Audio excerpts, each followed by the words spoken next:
Good evening. My name is Philip Simmons, and this is my midterm work in progress presentation on culinary prosthetics. We will start with a brief market overview. Roughly 2 million amputees live in the United States alone. It is estimated that 185,000 people add to that number annually. Following this trend, we can presume the amputee population will nearly double by 2050. So, what's wrong with current prosthetic options? Well, in short, they simply are not built with specific tasks in mind. They are expensive to make, and being custom makes for a slow turnaround in getting one.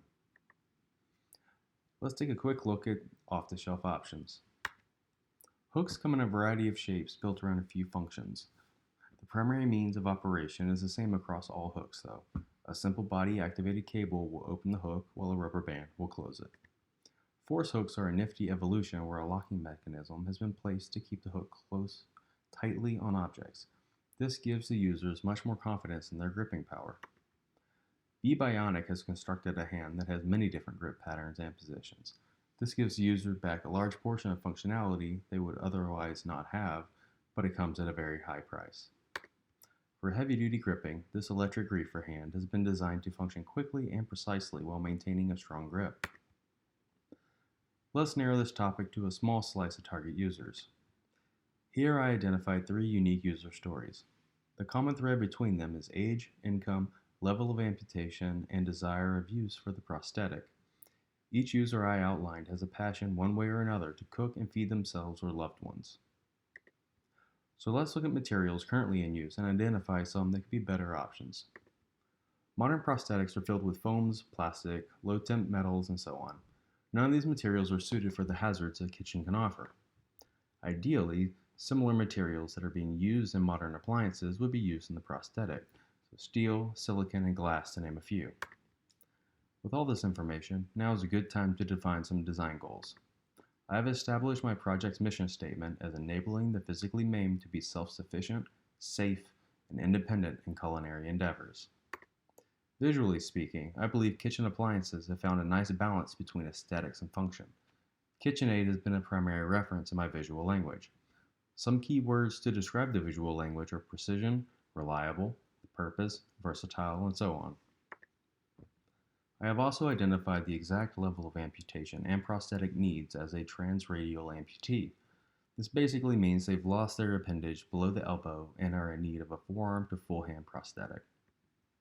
Now for the fun part. We explore some early design options based off research and experimentation. We begin with staging the prosthetic and establishing a modular base to work from. First, the residual limb is fitted with a custom sock for comfort. Next, the staging attachment is slid over the stump and secured via a chest harness, not seen in this imagery. Last, the electronic housing takes up the remaining space that used to be the forearm length. In this module, batteries, motors, and circuit boards can be housed for safety.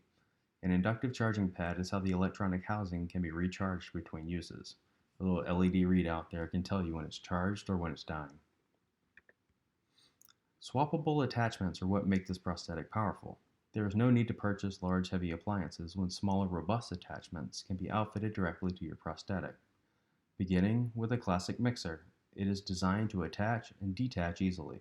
It draws power from the batteries inside the forearm. The top is fitted with a rubber material so that the second hand can help apply pressure or to steady the mixer while in use. Changing speeds is as easy as rotating the rubber top a few clicks, and mixing attachments can be swapped in and out like any standard mixer. The mixer is attached via a universal joint. This allows for the attachment to rotate 360 degrees or lock in a certain degree increment. As well as drawing power from the forearm prosthetic, this is a plug-and-play option. The grab and move attachment is more of an all-purpose piece. It's focused on grabbing, moving, holding, lifting, and opening. The tongs, while having the functionality to open and close, also have the hook shape for pulling and lifting. The outer edge has a distinct lip crafted for holding onto the edge of pots or pans during lifting motions. The bottom is outfitted with a 3-size jar opener. Lastly, a small slot has been added to the inner side for measuring cup stems to slide in securely. Lastly, here are some design callouts for the grab and move attachment. Thank you for taking the time to review my work in progress midterm project.